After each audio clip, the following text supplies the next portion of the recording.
Your Excellencies, dear colleagues, thank you for being here with us today, physically, and then for those watching us.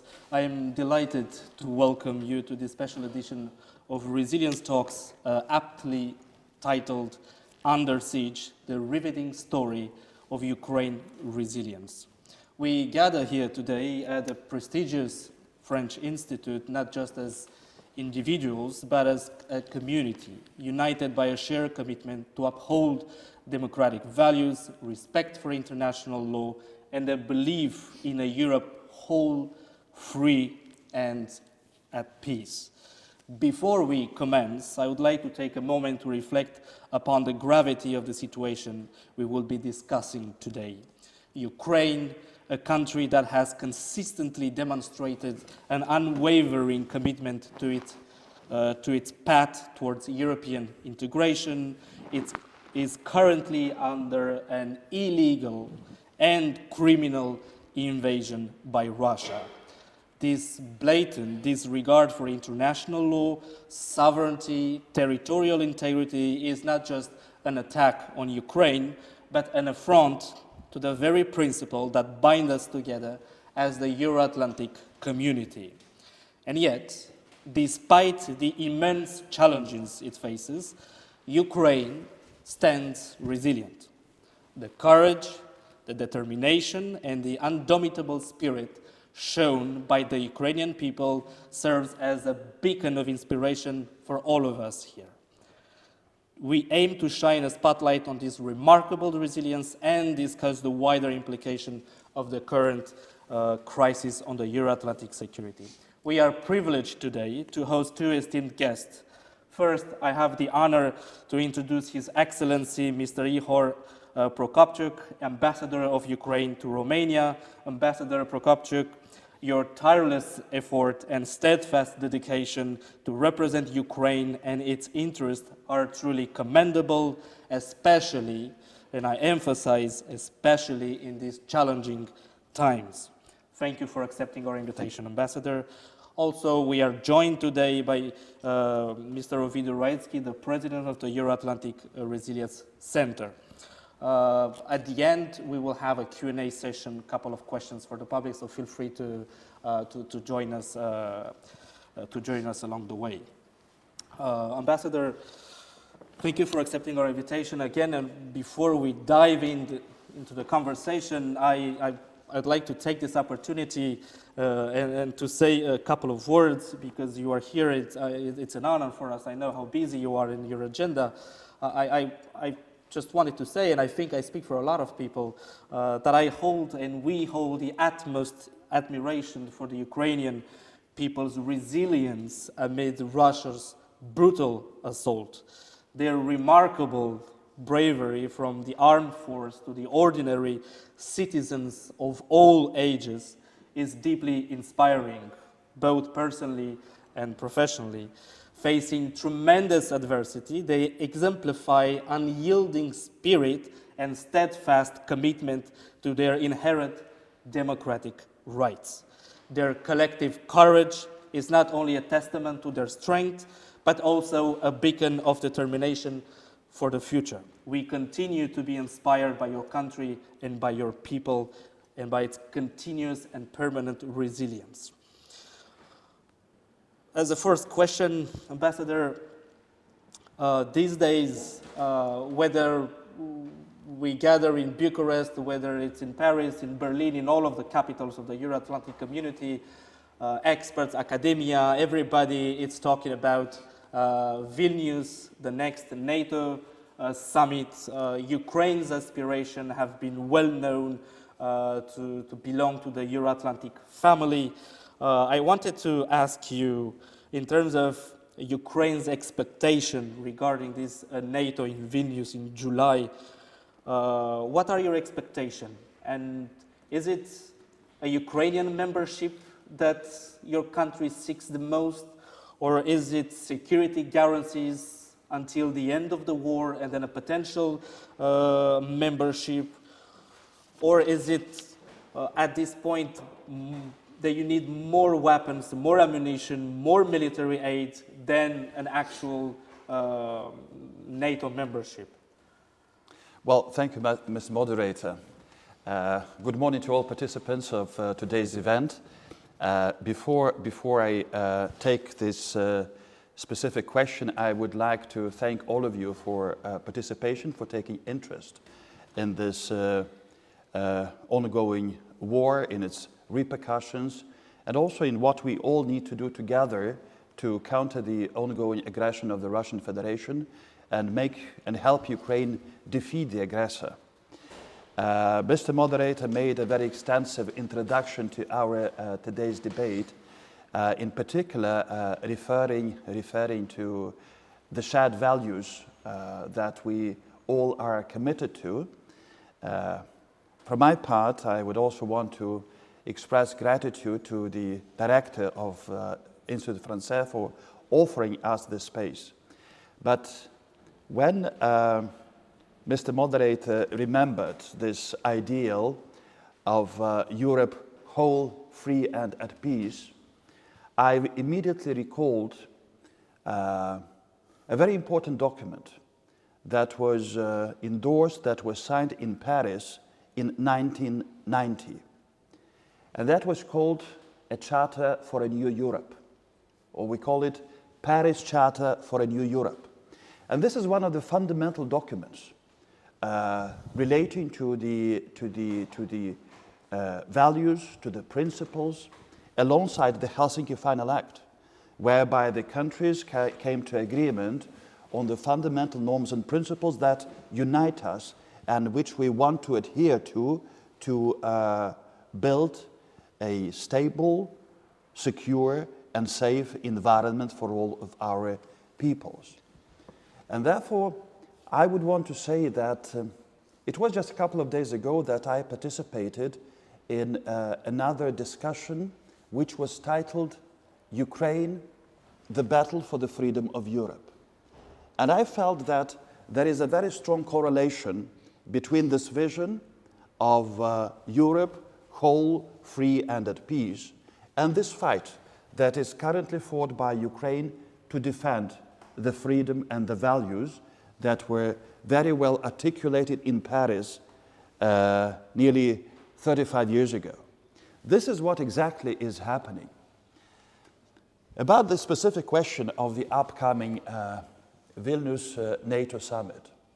This is the summit to which Ukraine attaches particular importance in terms of its ambitions to become a full-fledged NATO member. It is absolutely clear to us, and I think it's been clear to us before, and also it's very clear to the NATO allies, that membership in the alliance is the way to ensure the security of a state. And NATO, over its history, has proved to be the most successful defense alliance which provides for safety and security of its member states, and therefore the foundation for democracy and prosperous development of nations that make part of NATO. Facing the onslaught from the Russian side, after, as you know, different treaties which were signed in the past between Ukraine and Russia relating to mutual respect for the borders, after the Budapest Memorandum of 1994, when Ukraine renounced its nuclear arsenal, and where Russia had undertaken commitments to provide for security of Ukraine within the existing frontiers, within the existing borders, and having faced a blatant breach of undertaken commitments by Russia, starting not in last year, in 2022, but rather in 2014, when Russia first invaded the Ukrainian territory in the Crimean Peninsula, attempted annexation of this part of Ukraine's territory, and further made an incursion into the eastern parts of Ukraine. So, based on these developments, it's absolutely clear to us that one and key priority for Ukraine's security is full membership in the alliance. Faced with the aggression, we see that now is the time that the alliance must show no hesitancy in terms of realizing its own vision, which was articulated at NATO summit in Bucharest in 2008, when NATO allies said that Ukraine, alongside Georgia, will become NATO members. And now is the time when Ukraine is showing this heroic defense against external aggression, when Ukraine is defending every single principle or value which NATO was set up to defend. This is what Ukraine is doing now. We feel that this is the time when NATO, all the allies, need to take a decision with very specific timeline of how Ukraine implements its course towards full membership in the alliance. This is the time when such a decision needs to be taken.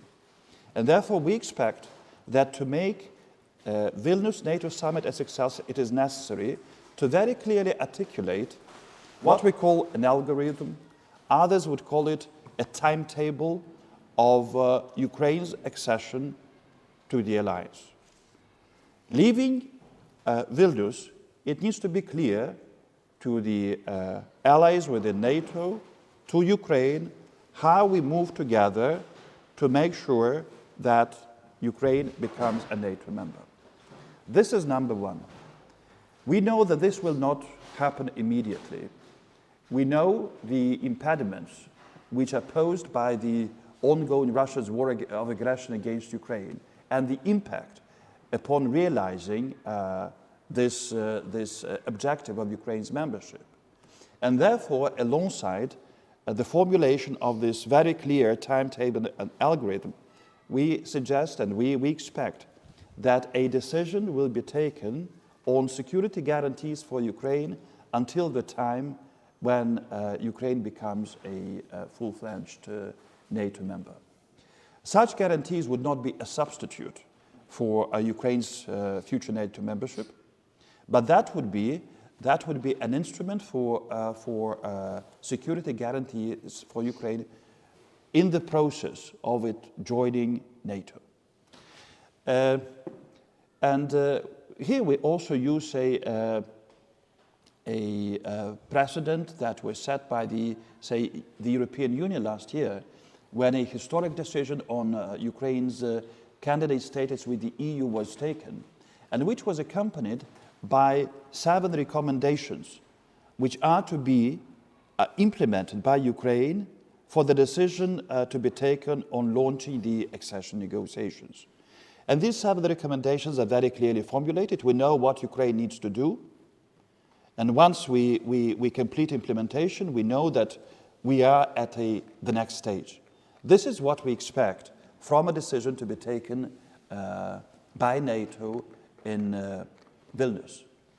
And of course, once these key substantive decisions are taken, of course, there will be this also the institutional change, the transformation of institutional setup of our relations by transforming the current Commission into a council. That will be an upgrade, and this upgrade needs to be reflective of very specific decisions of substantive nature, to which I referred. Thank you. We will be touching upon the EU integration a bit later on.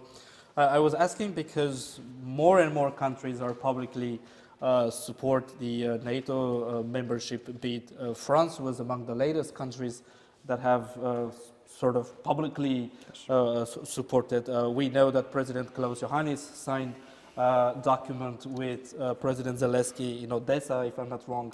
In Chisinau. In Chisinau, sorry. Where we pledged our full support and stand behind Ukraine's bid to NATO.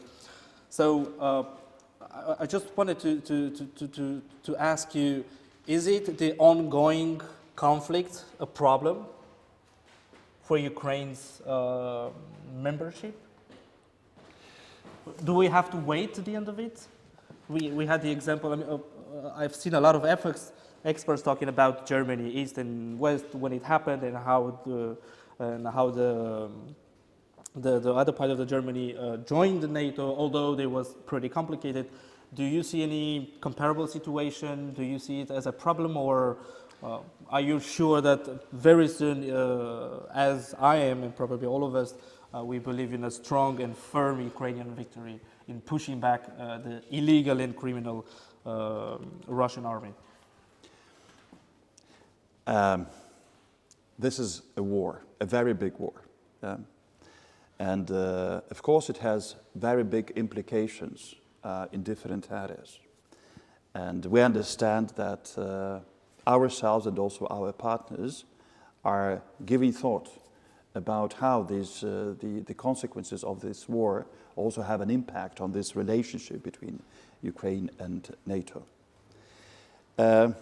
First, I would emphasize that by now, Ukraine has progressed in its relationship with NATO to such a level that allows us to speak about de facto Ukraine's membership in the alliance. This reflects the way we interact on the level of military command of Ukraine, NATO headquarters and individual NATO member states. This reflects the scope of procurement of weapons and technology from NATO countries to Ukraine to help Ukraine defeat the aggressor. That relates to exchange of different information between our militaries. So largely it is a question of what we have de facto formalizing in a more normative manner. The question is whether this war is to kind of slow down, or we should await the final victory of Ukraine in this war. Our view that not, because that would serve as an incentive to the aggressor to prolong this war, to continue to fuel the war on the Ukrainian territory, because they would know that this is what kind of delays the decisions to be taken relating to Ukraine's accession to NATO. And this would also again indicate what I said in my initial introduction, the hesitancy on the part of the allies as to the future and the way that we take our relationship to realizing this vision of the future. So we would say no. We need, of course, to take into account the continuing war, but we also, in parallel, need to take decisions that would be very specific, that would relate to, again, charting very clearly how we move towards the goal of Ukraine's membership. And this is what also send a very strong signal of the strength on the part of the NATO and of the allies, that they would not make any detours relating to Ukraine's future membership. But the vision is clear, the path is clear, and we would take this path disregarding the ongoing Russian aggression. So for us it is extremely important also from this viewpoint. Because you touched upon the how Ukraine might be de facto a member, I have in front of me the Washington Treaty, 1949, the NATO Treaty, and in the preamble we read, the members of NATO, they are determined to safeguard the freedom, the common heritage, and civilization of their peoples, founded on the principle of democracy, individual liberty, and the rule of law. And because you mentioned earlier, and when I read this, I thought of all those brave Ukrainian soldiers in the trenches in Bakhmut or across the front line. They are fighting for this. Mr. Moderator, thank you for drawing attention of our audience to the preamble of the Washington Treaty. Because for me personally, this preamble bears lots of significance. You would often hear that when they speak about the Washington Treaty, they speak about Article 5, the collective defense. But the introduction to all of these articles is this short preamble, just few sentences, but which very well capture why the alliance is set up and what goals the alliance pursues. Absolutely. And this is exactly what I had in mind when I said that Ukraine is defending the values which the alliance was set up to defend. And what I had in mind was a specific reference to these words which we just read. Well, we didn't talk before. We didn't. This was just, Mr. Raetchi, I just wanted to have your input. What would a strong Ukraine, we already know, and probably it would be furthered that the Ukrainian army at the end of this conflict, victorious Ukrainian army, heavily equipped with modern equipment from NATO member states and EU. What would the Ukrainian NATO member mean for the eastern flank, for Romania, for the Black Sea security? Thank you, Sebastian. You know that I don't usually jump into your remarkable show, but today I'm here as a symbol of our respect, the center respect, and Romanian respect for Ukraine's effort. I'm sure that we will work for years in order to understand the Ukrainian contribution to the resilience of Europe, of NATO. Everybody's studying now what Ukrainians are doing. They are remarking their huge contribution in new strategies in the military field. So I'm sure that we will learn from Ukraine a lot, and I'm sure that Ukraine will be a huge contribution on the academic level, because we are studying it on the academic level, on the military level, on the diplomatical level. But let's make sure that His Excellency is here to convey his message.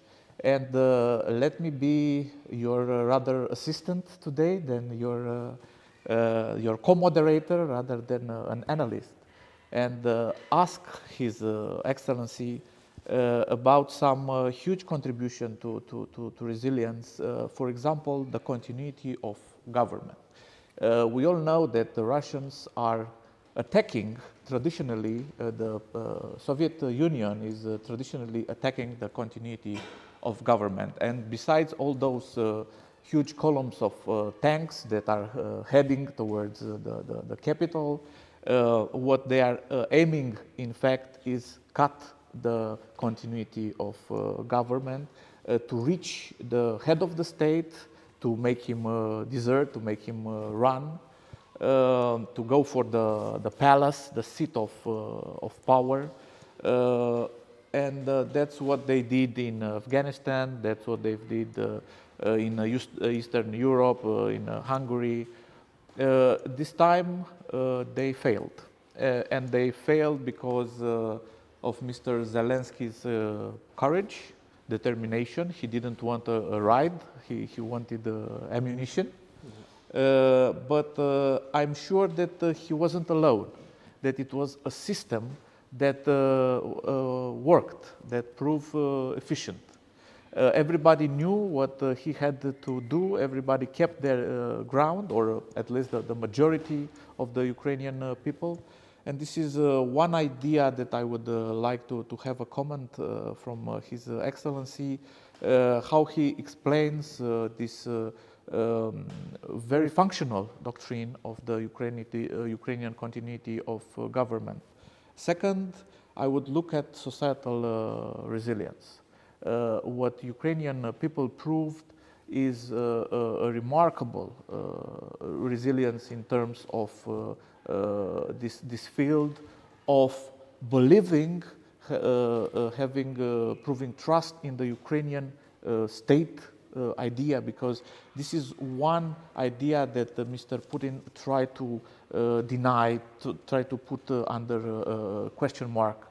But we all know that Mr. Putin's attempt to deny this Ukrainian idea is fake from the historical point of view, but also proved fake from the Ukrainian people reaction. They all gathered around the idea of a free, of an independent, of a sovereign, of a whole Ukraine, and they are willing to fight for it, to make the supreme sacrifice for this idea. It's a way to prove the societal resilience of Ukraine and the efficiency of this idea with your own sacrifice. And this is something that the Russian soldiers can do because they don't understand why they are there. So this is a second idea that I would like to have an explanation from His Excellency. How were you surprised of this societal resilience shown by your people?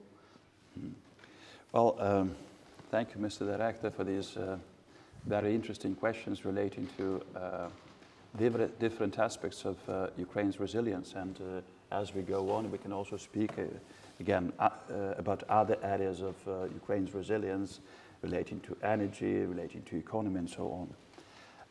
But on these two, the governance and the societal resilience, I fully agree with the views which are often expressed in relation to the initial developments after the Russia's large-scale invasion into Ukraine, and that is that the Kremlin regime made a gigantic misjudgment and miscalculation about the reaction in Ukraine, both on the level of the government and on the level of the society. Speaking about, I would take the second about the society. I think that the root cause of this gigantic misjudgment is Putin's denial of existence of Ukrainian nation as such. And this is the view that he maintained for a number of years. The idea of what would we call a single nation, which in Moscow view means that there is no such nation as Ukraine. There is this big Russian nation. So, and it was a few months before this big invasion that this pseudo-historic article by Putin was made public, which again argued for this particular view. So, and that was, I think, a very significant root cause of this miscalculation. Actually, what is happening now in this war of genocidal nature against Ukraine? Because through this war, Putin's regime wants to eliminate the signs of Ukrainian nation and Ukrainian identity, and therefore to bring it in compliance with the views that they expressed before, that there is no such nation. There is only one. And this misjudgment again led to the very fast and strong resistance on the level of general public, and resistance and response in all areas throughout Ukraine. Also those that fell under temporary Russian occupation. On the government level, of course, we even before the large-scale invasion, we fully were cognizant of the fact that the Russians would be trying to disrupt the communication, and therefore we were preparing for it. But in principal terms, I think it was of particular significance that all the key administrative structures, they continued the operation, starting from the president of the country, the president of Ukraine, and then the government, and the parliament, the Verkhovna Rada. So all of these key state institutions continued their functioning. And of course also a very strong factor of that contributed to maintaining the national resilience was very effective communication of the president of Ukraine with the people. Again, solidifying this unity in countering the aggression. The element relating to communication, it retains its high significance, both internally and I would say also externally. President's communication with the world leaders across all continents, again, presenting Ukraine's views, Ukraine's story, the story of Ukraine's fight for freedom and democracy, and also, again, soliciting full support from all these countries in making sure that Ukraine can defeat the aggressor. Because I would say that what we repeatedly emphasize, that after all what Ukraine stands for are the key principles of the UN Charter. And all members of the United Nations, they have signed up to the Charter and these principles. And this is what Ukraine is defending now in this war that was unleashed by Russia against Ukraine. And it must be in the interest of all countries across the globe to see that these principles are defended because they serve the interests of every single state around the world. So, thank you for pointing that out. Obviously, at the roots of this conflict, we're talking about territorial integrity, sovereignty, which is fully in the UN Charter. Coming back a little bit of Ukraine and the conflict, since February 24, there's been allies, countries, friends that have been more reacted, that reacted with a lot more aid. For example, the United States has an impressive aid and continues to do so.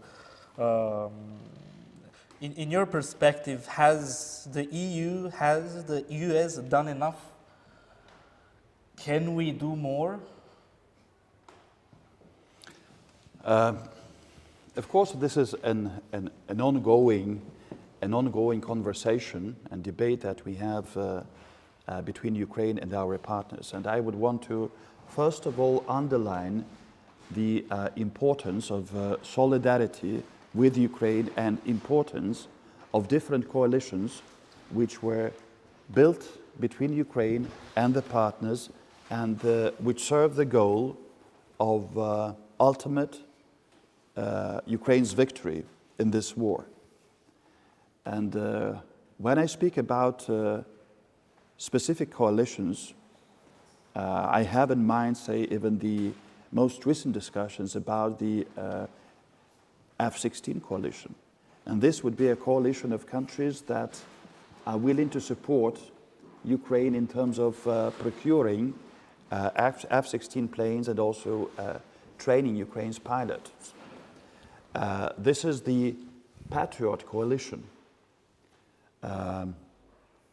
It was earlier this year that first Patriot systems, air defense systems, were procured to Ukraine, and they immediately proved a very high effectiveness in their combat operation. Basically, it is every single day and night that Ukraine remains under attack of Russian missiles and Russian attack drones without any areas of exclusion. It's the entire territory of the country, and all cities across the country are targets and missiles are launched at them. We most often have such attacks on Kiev, and many of the air defense equipment that was procured to Ukraine is now used and proves its effectiveness. But Ukraine's needs are far larger, and this is the topic that we constantly discuss. The needs are far larger. We need more such systems to defend our cities, to defend our civilians, and to defend our infrastructure facilities, critical infrastructure, civilian infrastructure. This is where we need more air defense systems. We have a tank coalition whereby the countries, the willing countries, pooled together to provide tanks and also to provide for their maintenance. We have an IT coalition which strengthens the capabilities of Ukraine to counter constant cyber attacks coming from the Russian aggressor. And there are also other areas in which we cooperate. And in each one of those areas, we do see gaps. And this is probably an answer to the question where more can be done, of course. We see the areas where we need more capability, where we see gaps. And our interest is to see that these gaps are filled as quickly as possible. Because while these gaps continue, this brings more suffering to Ukrainians, more deaths, and more destruction. The sooner we receive the capabilities that we need, especially military capabilities, and when the capabilities, that is primarily now the air defense systems, the aircraft, the long-range missiles, and also the armored vehicles. These are the key needs of Ukraine. The faster we receive them, the more we have the possibility to defend the people, to make the counteroffensive faster, more productive, and therefore it will again help us to shorten the way to Ukraine's victory. One of the points that we need to remind that Ukraine was invaded by a country that was preparing to fight against the entire NATO.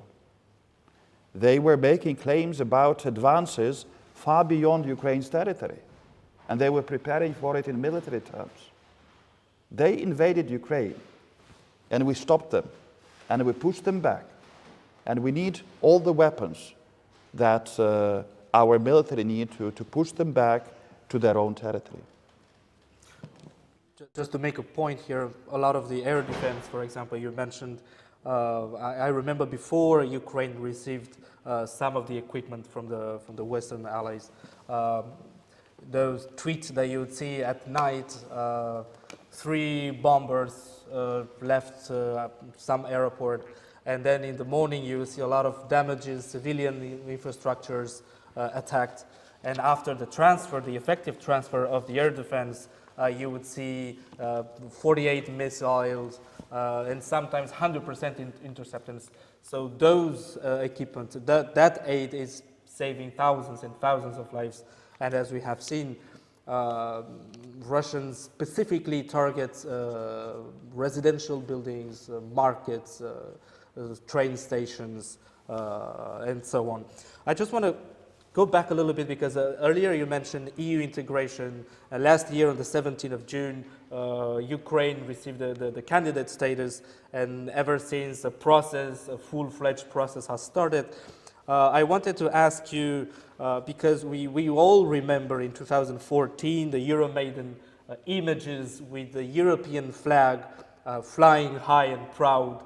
And I'm pretty young, but I don't have any other image in my lifetime where people actually died for just keeping that flag. That it was impressive, and I wanted to. It's both remarkable and costly. And when I say costly, it's an understatement. I wanted to ask, in your view, when do you expect? When do you think these negotiations, the accession negotiation, will end and Ukraine will be a fully fledged member of the EU, which I believe it will be only a matter of time. And the second, what is it so attractive, so interesting about the European Union that thousands and thousands are still dying in trenches right now, that they just want to be part of it? Because everything started with EU, right? With the association agreement, 2014, and then further down the road. What is it so attractive about the EU that people are actually dying for it? Well, that's a very, very interesting question, and I think that there may be, of course, very different considerations about relating to these advantages that are offered by the EU. I would say that you're absolutely right, pointing out that this very, very committed struggle of Ukraine and Ukrainians for their future within the European Union was kick-started by the Revolution of Dignity in 2013, and even the name of this revolution reflects that there were forces that wanted to deprive Ukrainians of their future. For Ukrainians, I mean, this future, I mean, the future of democracy and prosperity, it is associated with the EU, and it's also about a human dignity, whereby the people can realize the ambitions they have, the objectives they set to themselves. And once there were these external forces that wanted to take this dream away from the Ukrainians, it all kick-started this struggle. To me, this struggle is also inspiring for the EU nations themselves. Because until that time, there were some discussions about the EU losing its luster, losing its magnetism for the European societies. And now that Ukrainians are showcasing this resolve to fight for these values, it very clearly shows that they must not be taken for granted, like probably in decades many would feel like.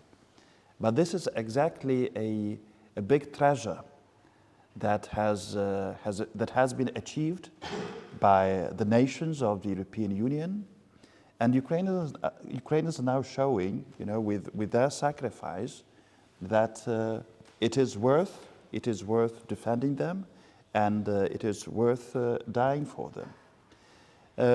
Again, this is the Ukrainian vision of its future.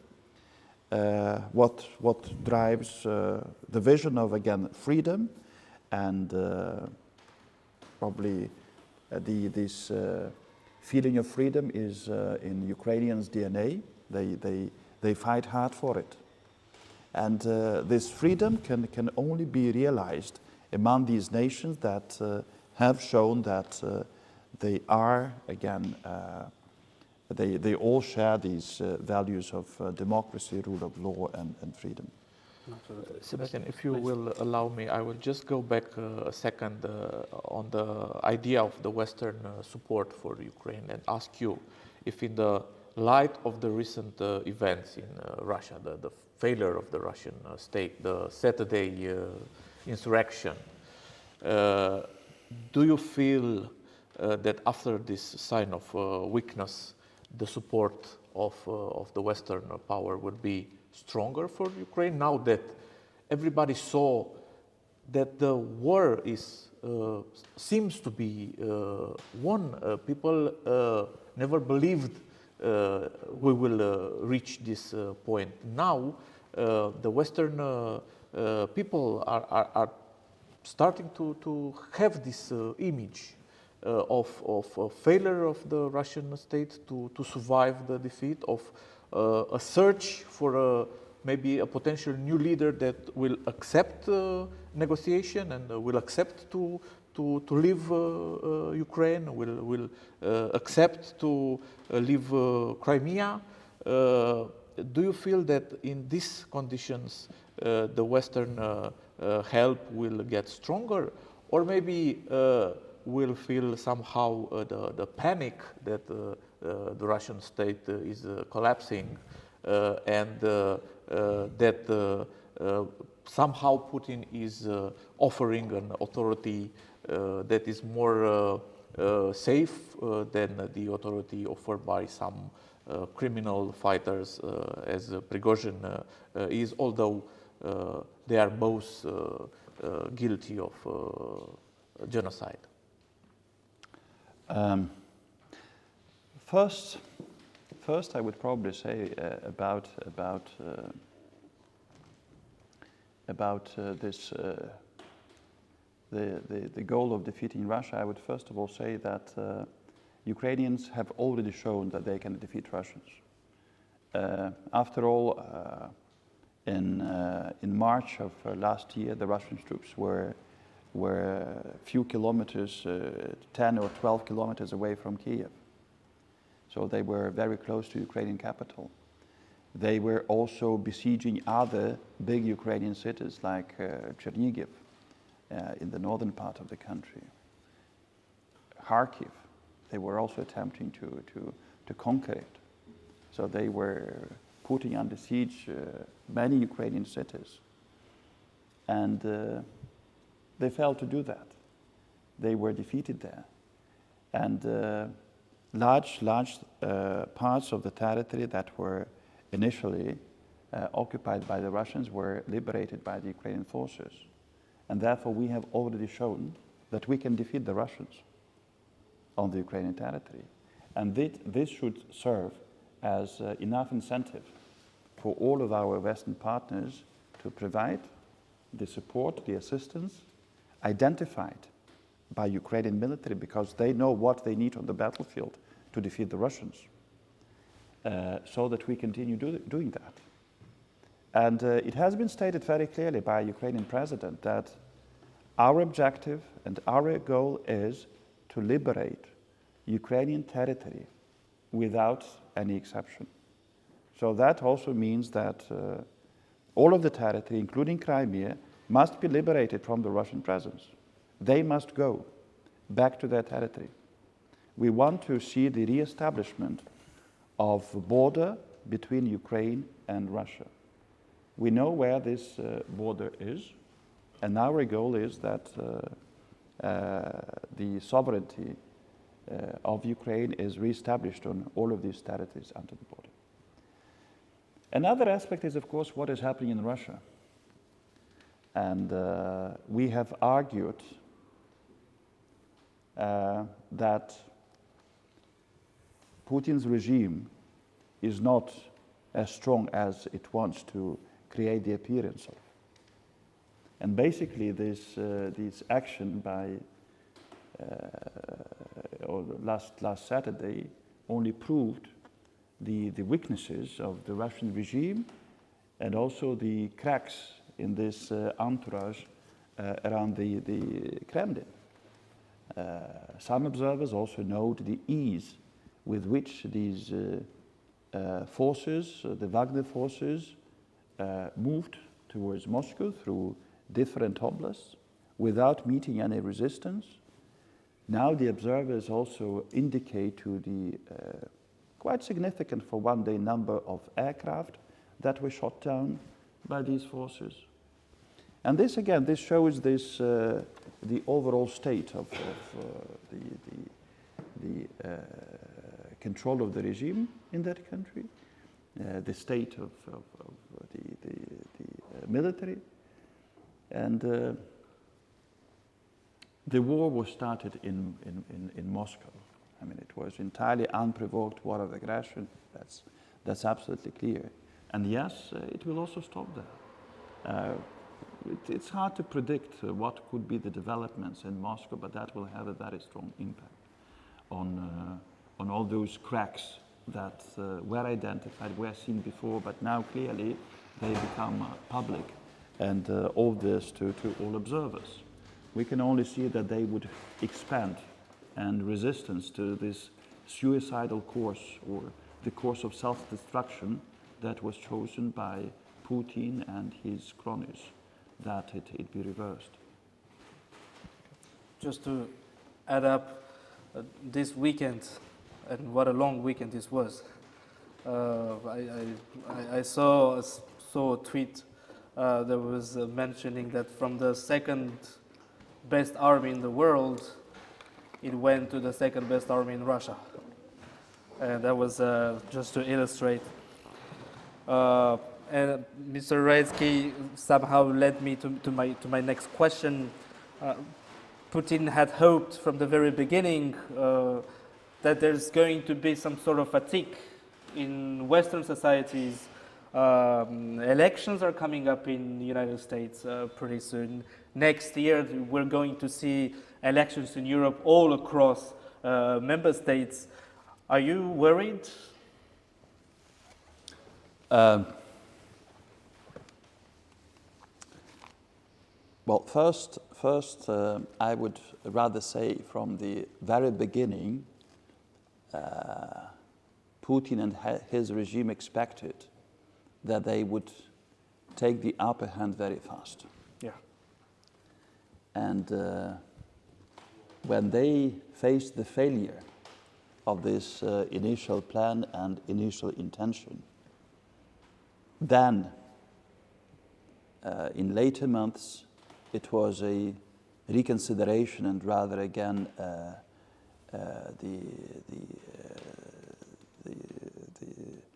also the thinking placing the bet on kind of a prolonged war of attrition and fatigue of the partners staying with Ukraine.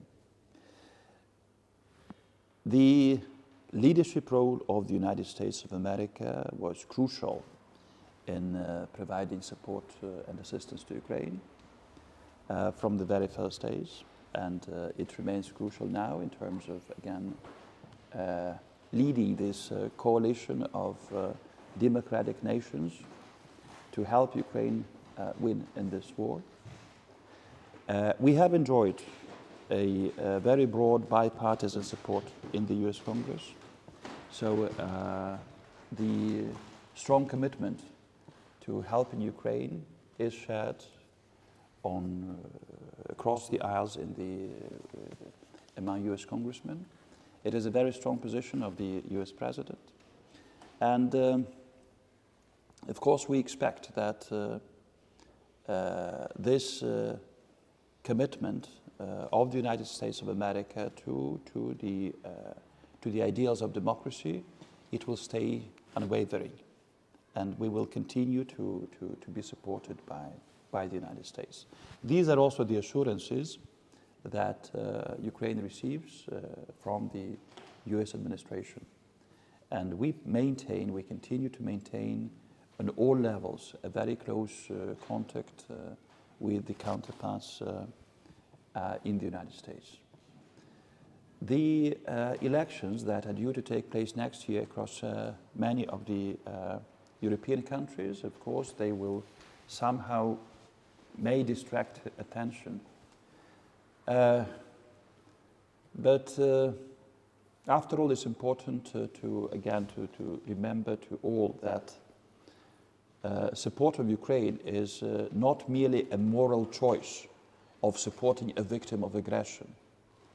It is a self-interest for the countries of Europe to see that Ukraine wins. And again, I hope that this premise and this consideration will continue to drive the political forces, political elites across Europe in maintaining constant support to Ukraine and staying in solidarity with Ukraine. Again, this is a very strong message that we receive from leaders from across Europe, in particular in Romania, the message that the countries will stay with Ukraine as long as it is necessary. This is what gives a reassurance to us, and this is what we feel serves the interests of both Ukraine and the interests of all of these nations. It is true. Only 2 days ago, Mr. Klaus Johannes reiterated the same pledge in Netherlands with the B9 presidents. As we draw to the end, I just wanted, before taking a few questions from the public, to ask you with regards to to China, China's peace plan. We have seen in the past 2-3 months President of China Xi Jinping going to Moscow. We have seen, for example, Prime Minister Kishida of Japan going to Kiev. We have seen statements from the global south, some of them in support, some of them quite ambiguous. How do you perceive all of this? Do you see it sort of a countries in this multi-bipolar world that it's growing now ever more as some of the countries picking sides? What do you make of it? Well, first I would say that first and foremost, Ukraine and Ukrainians want peace. And we have our vision of how to reach this peace. And this vision was encapsulated in the peace proposal that was presented by the President of Ukraine at the G20 summit last year. The plan that contains very specific elements, very specific points that kind of encompass different aspects of what it would take to establish a just and lasting peace. And in fact, this vision, Ukrainian vision of the peace and the peace formula was reflected in the United Nations General Assembly resolution that was adopted in February of this year with the title of United Nations Charter underlying the just and lasting peace in Ukraine. This, in our view, should serve as a foundation, as the basis of collective efforts of advancing towards establishment of peace. Specific elements which are included in this plan, they refer, say, to food security, to nuclear security, to restoration of Ukraine's sovereignty and territorial integrity, to restoration of respect of the principles of the UN Charter, on countering the effects of ecocide, on release of detainees and prisoners of war. So basically, these individual elements, they reflect both the issues relating to some key norms of international law. They reflect some elements that are particularly pertinent for, say, the global food security. They reflect elements of humanitarian nature. So we would say that the formula that the President of Ukraine presented contains universal interests and natures. And therefore, there would be countries across the globe who would see and find for themselves something interesting, what they are willing to support, and where they want to invest their efforts to see that at least this part of the plan is realized. It's not some kind of a rigid document. It's something where we want to unite like-minded countries around specific parts of the plan. And therefore, it needs to be appealing to countries of global south, what is called, to countries in Latin America. And I mentioned because we're very pleased to have the ambassador of Argentina with us in the audience today. So we feel that it is for countries from across the globe to see where they see particular benefit. And this is also the topic that was discussed with partners in China, in Beijing. It was recently that President Zelensky had a telephone conversation with the Chinese leader. We had an envoy from Beijing visiting Ukraine, where he shared ideas of China relating to the establishment of peace, while President of Ukraine shared Ukraine's vision and Ukraine's plan. And we do see a role that could be played by China in supporting implementation of Ukraine's vision for peace. We very much hope that we will find it possible to engage also the China and other countries in implementation of this peace plan. Thank you. If anybody has a question, Yeah, do we have a micro or a... I don't know if I need the microphone. Just... yeah, no, for the recorder. Yeah, yeah. Is it all right? Yeah, you can speak in it. So, first of all, I want to thank you for this eloquent and compelling talk. I'm in no official capacity here. I'm a concerned citizen of the free world. And Mr. Raetchi is a friend, although I'm not sure if he will answer my calls after this. But I do have a couple of questions, if you will allow me. Just one question, please. One question. Yes. Okay, then I will resort to His Excellency. President Zelensky said in one of his speeches, this war is not done. Okay, last time, I don't hear well, sorry. Can you speak louder, please? Louder. President Zelensky said in one of his speeches, this war is not done yet. Until we will get all the territories back. Meaning that going back to the borders of 1991. Rightfully so. Ukraine deserves and needs war reparations. Ukraine deserves and needs an international tribunal so we can prosecute this criminal, pardon my French, and his minions, and rightfully so.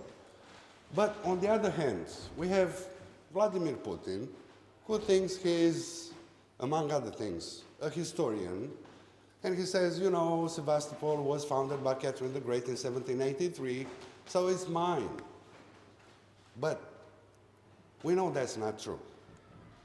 So, Ukraine, in my opinion, already won the war on the battlefield, which is great. But a small victory won't suffice. So I think Ukraine still needs to win the long-term peace. Here's my question. Is Ukraine willing to broker a deal, whether it's a DMZ, a demilitarized zone like in North Korea, South Korea, or maybe giving out some parts of Crimea if in return Ukraine receives full NATO membership and of course an official commitment on fast forward for accessing the EU. Because this will prevent the Russians from coming back in 15, 20 years trying to invade again. They don't have, without creating a global conflict, they don't have the capacity nor the wherewithal to go in all-out war against NATO. Thank you. Well, thank you very much. I think that I partly answered this question when I spoke earlier. And I would again reiterate that Ukraine has shown that it can win this war, and it will win, which means that all of Ukraine's territories must be liberated until the borders of 1991. As I said, we know where these borders are. We had an agreement with the Russians on the state border between Ukraine and the Russian Federation, which was ratified by the parliaments of the two countries. We know very well where the border is. And all of these territories must be liberated without any territorial concessions to the Russians. And that's the view taken very clearly by the president of Ukraine and also by the people of Ukraine. When you look at some of the recent opinion polls conducted in Ukraine by very authoritative agencies, over 70% of Ukrainian population say no territorial concessions to Ukraine, to Russia. None. We will win this war. And this is why, again, I made this point about we must not give a pretext to Putin to extend this war, and by extending the war, delaying the decisions to be taken in NATO on Ukraine's membership. It is important that we continue to liberate Ukrainian territories, we continue to advance towards the border, and at the same time, very specific decisions be taken by NATO on Ukraine's, again, progress, very specific with timelines towards NATO membership. Without, again, giving any excuse to Moscow to continue to prolong the war because they would see that this delays Ukraine's membership future in the alliance. So I think that, in my view, the position, public position, taken by the President of Ukraine, the government of Ukraine, is very clear here. Thank you. Thank you. Let me add that also from the Euro-Atlantic point of view, from the civilized world point of view, this is the right answer. No concession, because every sign of weakness will, for long term, justify using war as a means to reshape borders. It's a very important comment, and you would see in the basic documents relating to agreed international norms, you would find that no excuse can be made to justify a war of aggression. And therefore these references to whoever founded whatever city have no meaning.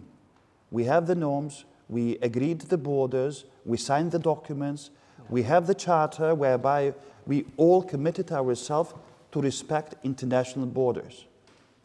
That's it, full stop. Borders between states can be changed only in agreement between these two states, full stop. And this is the position that we all must maintain, because it serves the interests of peace, stability and security of all, on all continents. Thank you.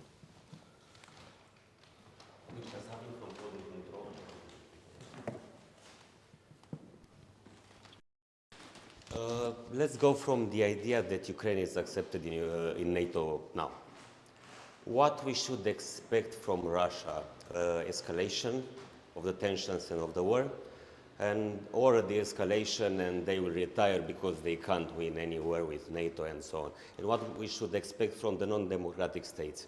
Because we need to analyze more also if we choose to go on the politics of fait accompli towards Russia and say, okay, now Ukraine is a member of NATO. What we should expect from Russia?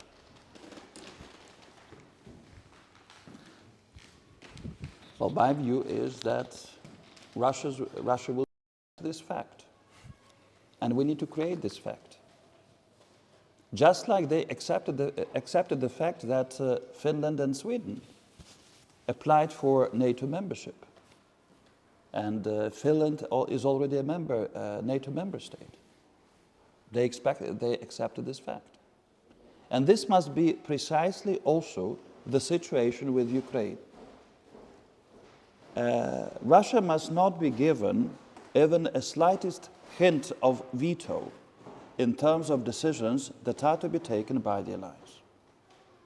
And again, by now Ukraine has proved, again, its full allegiance to the values, and it's also very strong commitment to defend militarily, pay the ultimate sacrifice for defending these ideals and values.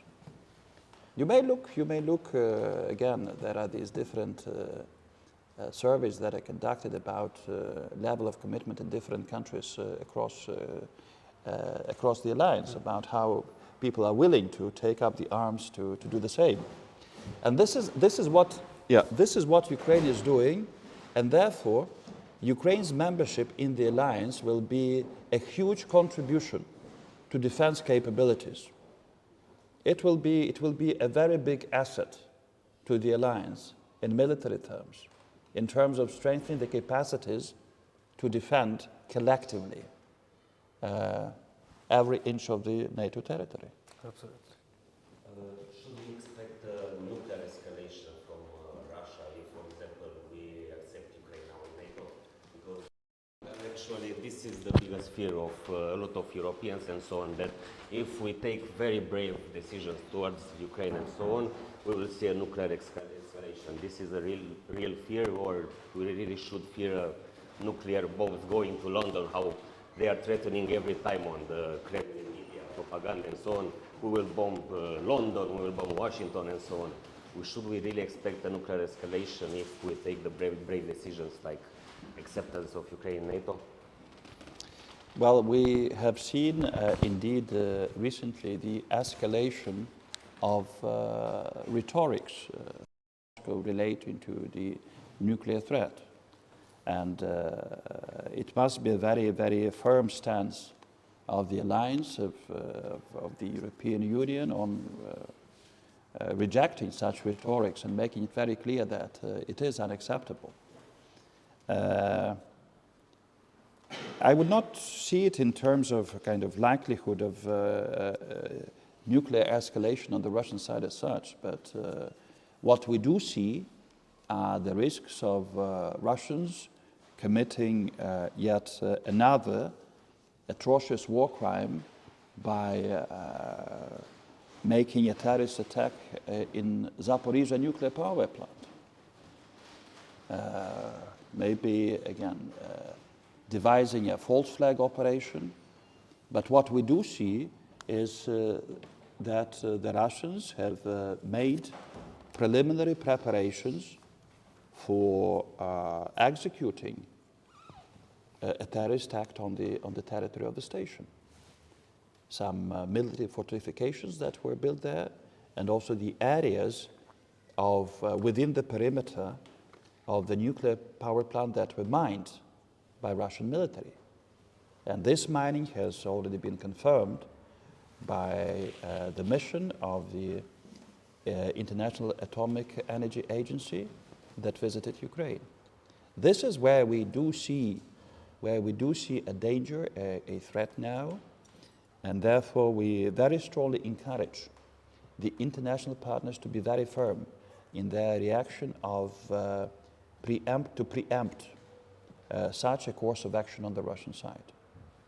Particularly because we have an example of destruction by Russian of the dam of Kakhovka nuclear hydroelectric power station, and that was the most serious ecological and humanitarian disaster in Europe in the past decades. We feel that the reaction of the international community to this act of terrorism must have been stronger. And the sanctions that must be imposed on the Russian regime for such action must be significantly stronger. The pressure must be increased. Also as a preemptive measure to discourage it from committing similar crimes on other facilities in Ukraine. Thank you. One more question, please.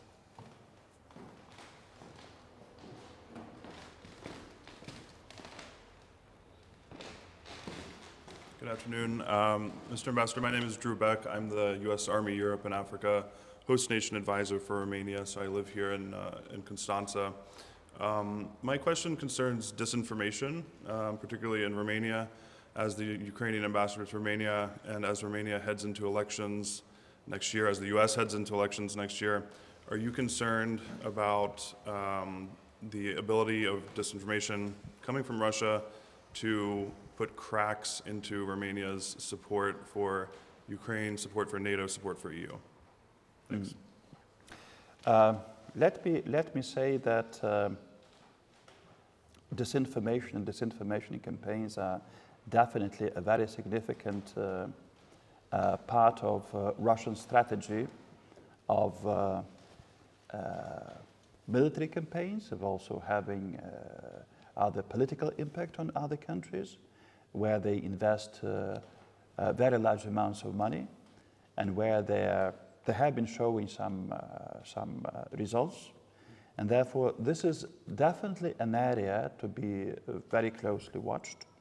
This is a topic that we discuss with our Romanian partners here, the issue of presence of Russian narratives, false Russian narratives, and what could be done more in terms of countering the spread of the Russian propaganda narratives in the information space in this country.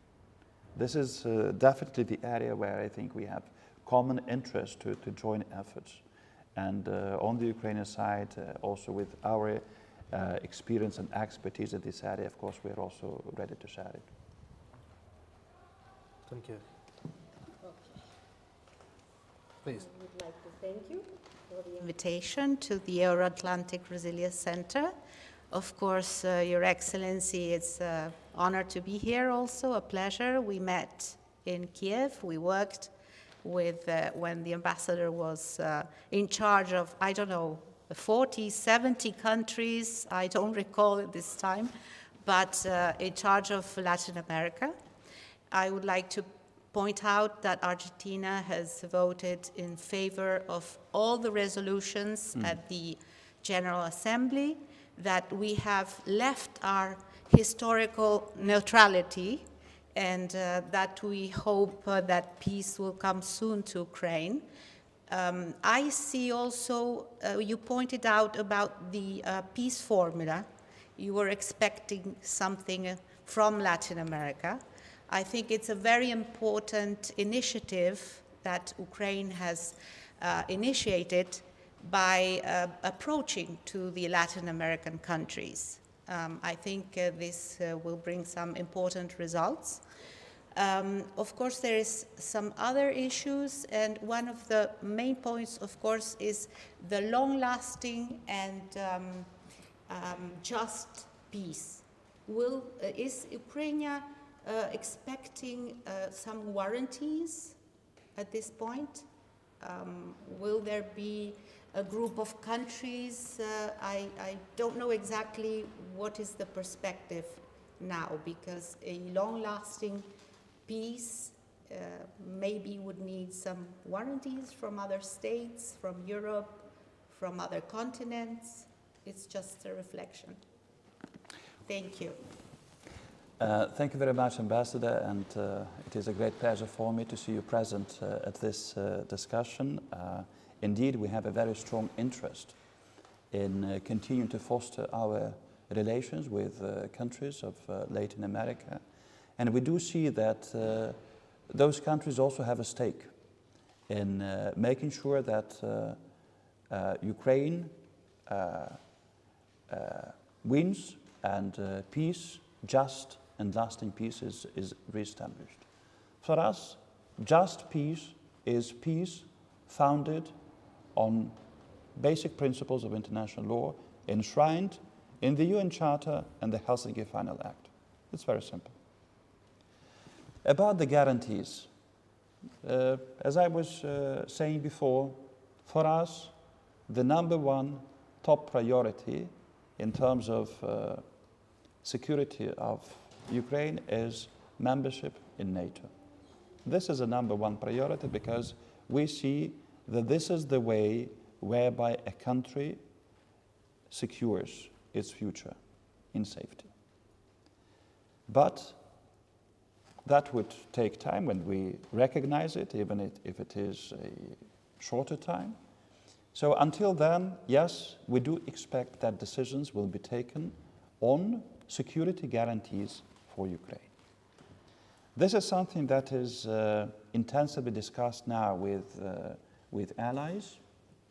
And Ukraine articulated its proposal on what such guarantees may constitute by producing a document that is called the Kyiv Security Compact. That is a set of recommendations that was developed by a group of international experts headed by the head of the office of the President of Ukraine, Mr. Yermak, and former NATO Secretary General, Mr. Rasmussen, and it was a paper that was produced in autumn of last year. And it contains, again, very specific recommendations on what these guarantees may constitute. And because there is a different nature of these guarantees, how they would interlock, in this system, more comprehensive system of security for Ukraine. So this could serve as a basis, and we expect that it will be used as a basis for giving such guarantees to the country. Thank you. Very short. Center. What are, in your opinion, the measures to counter the disinformation war, Russia's disinformation war? I will tell you about the experiences of Ukraine. And I think one of the very important again, lessons that we have is that we need to cut the channels that are used to spread disinformation. Because these channels have nothing to do with freedom of expression, with freedom of the media. They're used specifically to undermine democracy and to undermine democratic societies and to sow distrust, mistrust, differences. And they're used again as a war instrument, actually. And there is a need to recognize it. This is not about freedom. This is about an aggressive nation which is nearby, using it as an instrument of malicious impact on the society of a given country. And this recognition could serve as a good basis for considering very specific steps that need to be taken to undercut this influence. So alongside other strategies like debunking the narratives, and it's all very important, of course. But I think that the first, what I mentioned, is something that plays a very significant role. Thank you. On this note, Your Excellency, thank you for accepting our invitation, taking part in our program.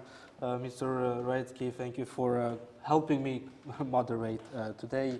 Thank you to everyone being here physically. Merci le directeur. Merci de nouveau. All of those watching us, thank you. Until next time, have a wonderful afternoon. Thank you. Thank you.